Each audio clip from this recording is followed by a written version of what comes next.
මොකක්ද ඒ වෙන්නේ ඇත්තට රෙද්දෙනුත් වහන් නංගි මේ කතිරවන්නම්ව ජොකා නේද ඔළුවේ දාගෙන ඉන්නේ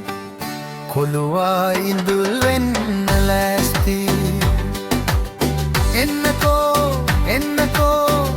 මග බලාගෙන ඉන්නවා අනිවාරෙන් එන්න හොදේ මේ මට සප් එකක් දෙන්නකෝ අනේ බෑ කොළුවා ඉඳුල් වෙන්න ලෑස්ති හපොයි විනාසයි